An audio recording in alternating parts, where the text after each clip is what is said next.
भीमाशंकर सहकारी साखर कारखाना आणि आपल्या परिसरात असलेला जुन्नर आंबेगावचं कार्यक्षेत्र असलेला विघ्नर सहकारी साखर कारखाना या दोन्ही कारखान्यांनी या वेळेला आम्हाला वाटलं होतं की गेल्या वर्षीचा साखर उतारा गृहीत धरून एक रकमी FRP या ठिकाणी शेतकऱ्यांच्या खात्यावर 14 दिवसाच्या आत कायद्यानं बंधनकारक आहे जमा करणं।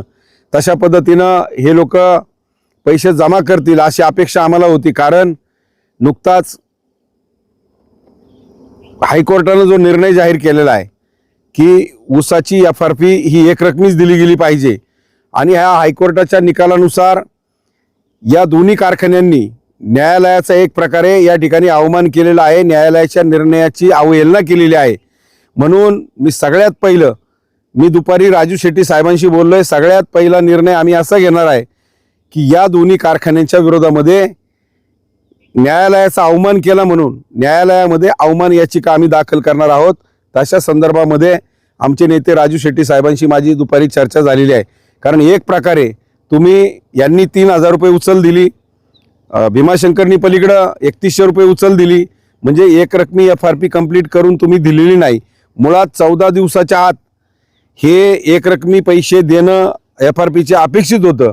1.25 महिना झाला तरी सुद्धा तुम्हाला थोडी मुदत आम्ही त्या ठिकाणी दिली होती, कारण का तर बाकीच्या कारखान्यांनी दर जाहीर केले, हे उशिरा का होईना पण हे दर जाहीर करतील, परंतु यांनी परत एकदा आमचा अपेक्षाभंग त्या ठिकाणी केलेला आहे आणि FRPचे तुकडे करण्याचं पाप या दोन्ही कारखान्यांनी या ठिकाणी केलेलं आहे आणि शेतकऱ्यांची पुन्हा एकदा फसवणूक झालेली आहे। म्हणून साखर आयुक्तांकडे तर तक्रार आम्ही दाखल करणारच आहे, कारण उशिरा दिलेल्या रकमेवरती 15% व्याजासह ही रक्कम या दोन्ही कारखान्यांनी द्यावी। या संदर्भामध्ये आम्ही साखर आयुक्तांकडे तक्रार देखील दाखल करणार आहे, परंतु न्यायालयाचा आदेश असताना न्यायालयाचा अवमान या दोन्ही कारखान्यांनी या ठिकाणी केलेला आहे आणि म्हणून या दोन्ही कारखान्यांच्या विरोधामध्ये आम्ही अवमान याचिका त्या ठिकाणी दाखल करणार आहे।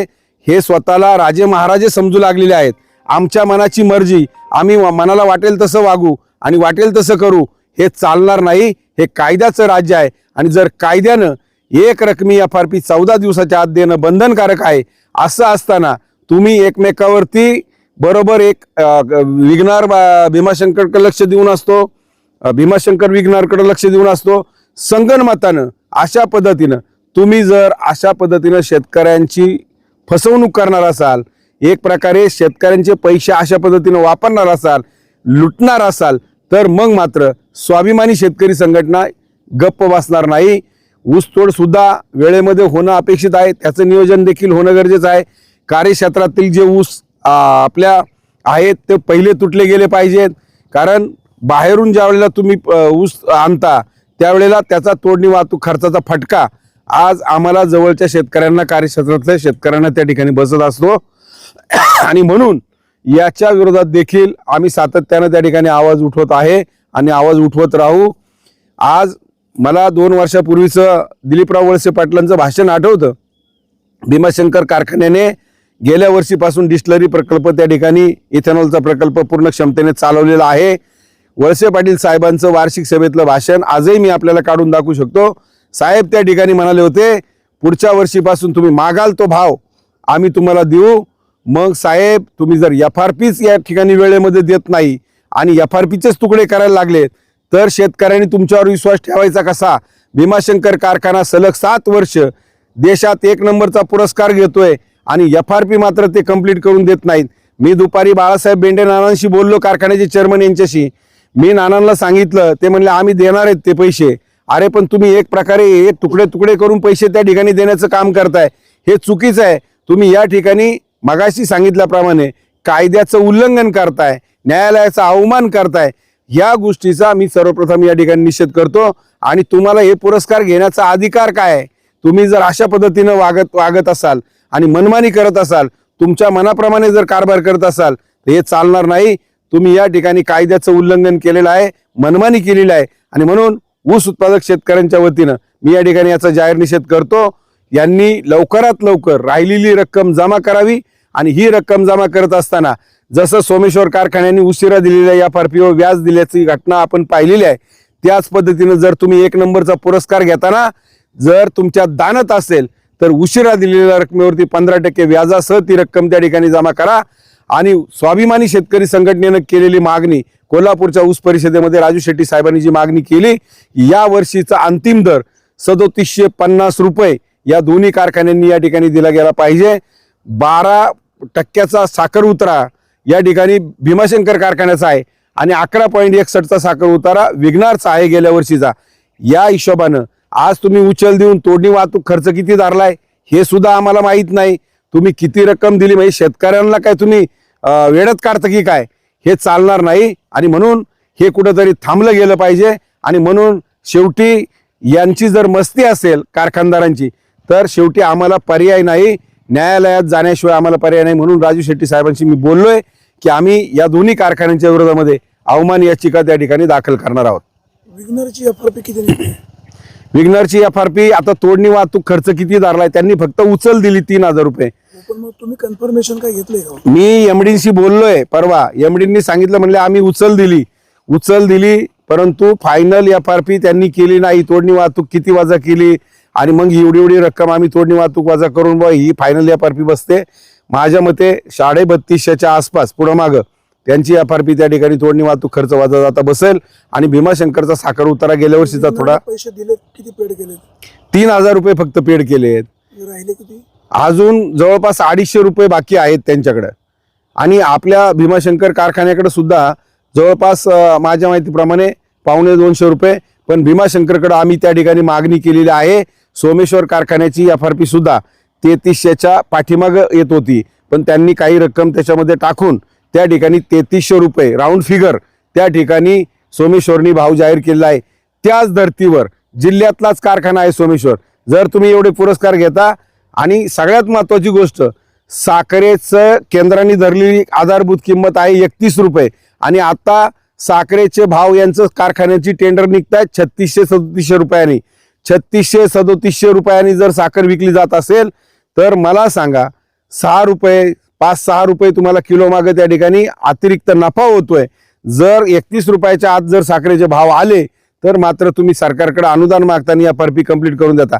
मग जेव्हा साखरेचे भाव चांगले असतात, ती जी साखरेचे भाव आहे तो अतिरिक्त नफा तुम्हाला होतोय. मग त्यातली काही रक्कम टाकून राऊंड फिगर 3000 रुपये भीमाशंकरला द्यायला काहीच अडचण नाही. आणि यांनी सुद्धा काहीतरी रक्कम एफआरपी पेक्षा अजून वाढवून दिली पाहिजे. आणि अंतिम दर 3750 रुपये दोन्ही कारखान्यांनी या ठिकाणी दिला पाहिजे. दिला नाही तर न्यायालयीन लढाई लढू, साखर आयुक्तांकडे तक्रार करू. वेळ प्रसंगी मी मागही टोकाचा संघर्ष केलेला आहे आणि याही वर्षी टोकाचा संघर्ष करण्याची आमची तयारी आहे. फक्त कारखानदारांनी अजून देखील जमिनीवर यावं, शेतकऱ्याच्या कष्टाचे पैसे वेळेमध्ये द्यावेत.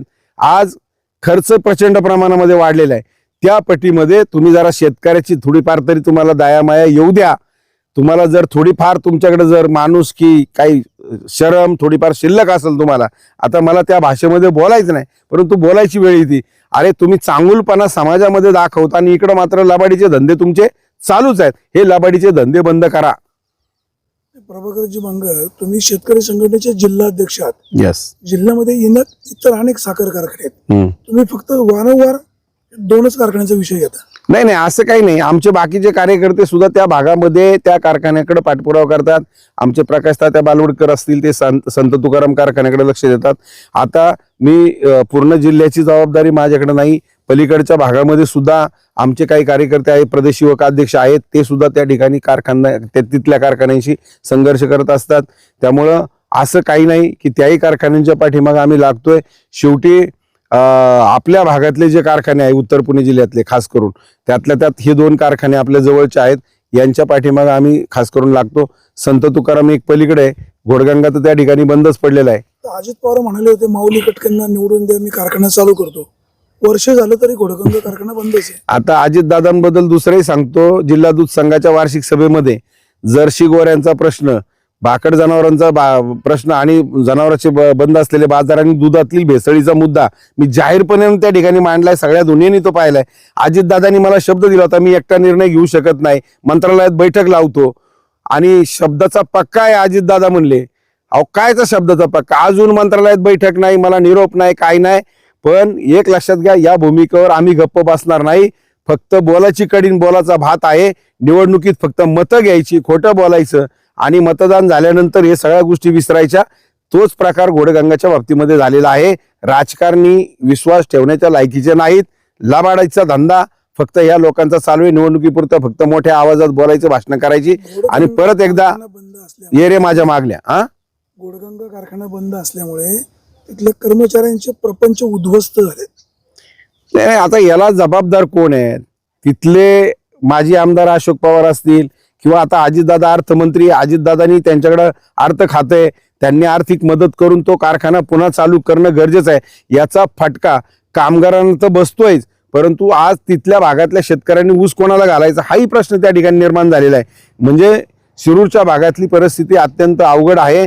आता माऊली कटके तुमच्या विचाराचे आमदार त्या ठिकाणी निवडून आले आहेत. असं असताना अजितदादा, तुम्ही जिल्ह्याचे नेते आहात, तुम्ही राज्याचे अर्थमंत्री आहात, आज सगळी ताकद, आर्थिक ताकद तुमच्या हातामध्ये आहे आणि मग तुम्हाला कारखाना चालू करायला काय अवघड आहे? म्हणजे फक्त राजकारण्यांचं फक्त बोलायच्याकडे म्हणजे लबाडीचे धंदे, फक्त खोटं बोलणे एवढाच कार्यक्रम आहे. हे याच्यावरून सिद्ध होतंय.